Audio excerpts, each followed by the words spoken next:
আসসালামু আলাইকুম। আমি আশফাকুজ্জামান আবার চলে আসলাম আরেকটা চাকরির বিজ্ঞপ্তি নিয়ে।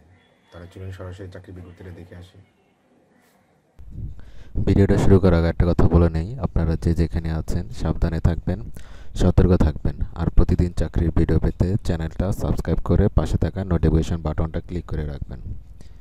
তাহলে চলেন আজকের বিজ্ঞপ্তি নিয়ে কথা বলি। আজকে আমরা কথা বলবো বাংলাদেশ সড়ক পরিবহন কর্পোরেশন, যেটাকে আমরা বিআরটিসি বলে থাকি। সেই সড়ক পরিবহন কর্পোরেশন তারা একটা জব সার্কুলার পাবলিশ করছে। আজকে আমরা সেটা নিয়ে কথা বলি। এটা হচ্ছে তাদের অফিসিয়াল যে বিজ্ঞপ্তিটা সেটা।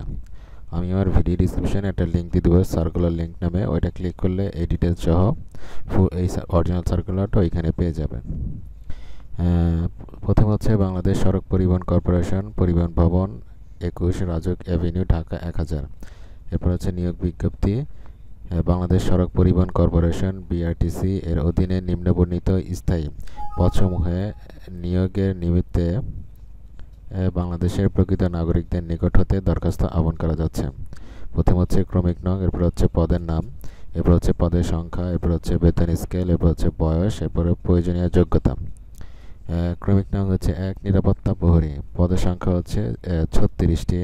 এর বেতন স্কেল, জাতীয় বেতন স্কেল হচ্ছে 2015-20তম গ্রেড 8,250 থেকে 20,010 ও অন্যান্য আর্থিক সুবিধা। এবং বয়স 1/12/2020 তারিখে বয়স হবে হচ্ছে আপনার অনূর্ধ্ব 35 বছর। কমপক্ষে অষ্টম শ্রেণী পাস, অবশ্যই শারীরিক এবং মানসিকভাবে উপযুক্ত হতে হবে। পুলিশ এবং সেনাবাহিনীতে অভিজ্ঞতা সম্পন্নরা অগ্রাধিকার পাবেন, মানে পুলিশ বা সেনাবাহিনী থেকে যারা আসবে তারা অগ্রাধিকার পাবে। আবেদনপত্রে প্রার্থীর নাম, পিতা ও মাতার নাম, স্থায়ী ও বর্তমান ঠিকানা, মোবাইল ফোন নম্বর উল্লেখসহ জন্ম তারিখ, নিজ জেলা, শিক্ষাগত যোগ্যতা, জাতীয় পরিচয়পত্রের অথবা জন্ম নিবন্ধন সনদের নম্বর, অভিজ্ঞতা উল্লেখ এবং তারিখ ও স্বাক্ষরসহ নিম্নলিখিত কাগজপত্রাদি সংযুক্ত করতে হবে। ক হচ্ছে সদ্য তোলা ছবি 2 কপি, পাসপোর্ট সাইজের সত্যায়িত ছবি, মানে ছবির পিছনে যে সাদা সাইডটা থাকে না, সেটাতে আপনি সত্যায়িত করে নেবেন। মানে ফার্স্ট ক্লাস গ্র্যাজুয়েট অফিসার যারা, মানে প্রথম শ্রেণীর কর্মকর্তা, তাদের দ্বারা ওইখানে সিল প্লাস ওইখানে একটা সিগনেচার, এটা হচ্ছে আপনার ছবি সত্যায়িত। এরপর হচ্ছে জাতীয় পরিচয়পত্র বা জন্ম নিবন্ধনের সত্যায়িত ফটোকপি, এটাও সেম। আর গ হচ্ছে প্রথম শ্রেণী গ্যাজেটেড কর্মকর্তা কর্তৃক প্রদত্ত চারিত্রিক সার্টিফিকেট, মানে ফার্স্ট ক্লাস অফিসার কর্তৃক আপনার একটা চারিত্রিক সার্টিফিকেট লাগবে। শিক্ষাগত যোগ্যতা ও অভিজ্ঞতা সনদের সত্যায়িত ফটোকপি, মানে আপনি যে শিক্ষাগত যোগ্যতা যা আছে এবং আপনার যে অভিজ্ঞতা ছিল সেটার সনদের সত্যায়িত ফটোকপি। প্রার্থী যে জেলার বাসিন্দা সে সম্পর্কে নিজ স্থায়ী ঠিকানার সংশ্লিষ্ট ইউনিয়ন পরিষদ চেয়ারম্যান অথবা পৌরসভার মেয়র বা ওয়ার্ড কমিশনার অথবা সিটি কর্পোরেশন ওয়ার্ড কাউন্সিলের নিকট হতে নাগরিক সনদপত্র, যে আপনি ওই এলাকার নাগরিক, এই জন্য এই সার্টিফিকেটটা লাগবে। এরপর হচ্ছে চেয়ারম্যান বিআরটিসি, পরিবহন ভবন, 21 রাজুক এভিনিউ, ঢাকা 1000। এর বরাবরে যে কোনো বাণিজ্যিক ব্যাংক হতে 300 টাকার ব্যাংক ড্রাফট বা পে অর্ডার অফেরতযোগ্য সংযুক্ত করতে হবে।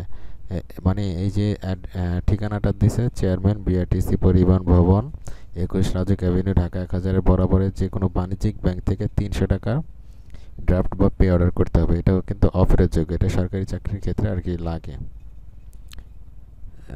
হচ্ছে প্রার্থীর মুক্তিযোদ্ধা বা শহীদ মুক্তিযোদ্ধার পুত্র কন্যা অথবা পুত্র কন্যার পুত্র কন্যা হলে আবেদনে উল্লেখ সহ ওই মুক্তিযোদ্ধা বা শহীদ মুক্তিযোদ্ধার সার্টিফিকেট, সংশ্লিষ্ট মুক্তিযোদ্ধার জন্ম তারিখের প্রমাণপত্র, মুক্তিবার্তা বা গেজেটের কপি যথাযথভাবে উপযুক্ত কর্তৃপক্ষ কর্তৃক স্বাক্ষরিত ও সনদপত্রের সত্যায়িত কপি দাখিল করতে হবে।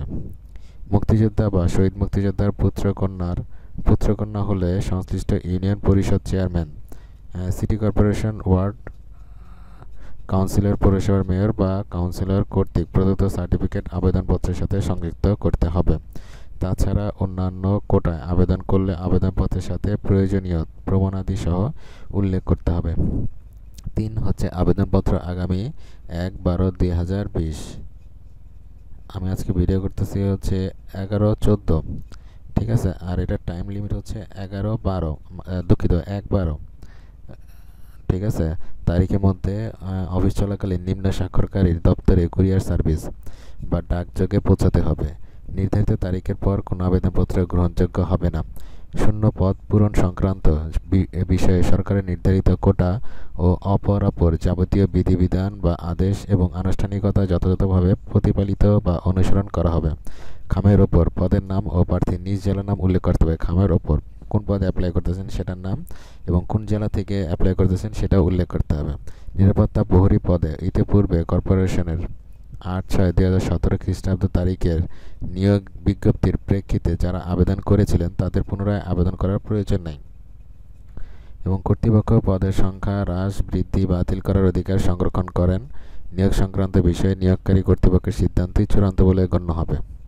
ঠিক আছে, এটা সব সরকারি চাকরির ক্ষেত্রে উল্লেখ থাকে। এরপর হচ্ছে মোহাম্মদ কামরুল ইসলাম, জেনারেল ম্যানেজার প্রশাসন ও পার্সোনাল বিআরটিসি ও সদস্য সচিব নিয়োগ ও পদোন্নতি কমিটি। ঠিক আছে, একদম A to Z ফুল বলে দিছি। যারা মানে 8 পাস মানে অষ্টম শ্রেণী পাস হলেই আপনি এই চাকরিটার জন্য অ্যাপ্লাই করতে পারতেছেন। ঠিক আছে, আমি A to Z বলে দিছি। ভিডিও ডিসক্রিপশনে লিঙ্ক দেবো, এটা ক্লিক করলে এই ডিটেলসগুলো পেয়ে যাবেন। এরপরে কোনো সমস্যা হলে ভিডিওর নিচে কমেন্ট করেন, আমি যতটুকু জানি জানার চেষ্টা করব। আর ভিডিওটা কেমন লাগলো সেটাও জানেন। তাহলে আজকে এই পর্যন্তই, ভালো থাকবেন, আল্লাহ হাফেজ।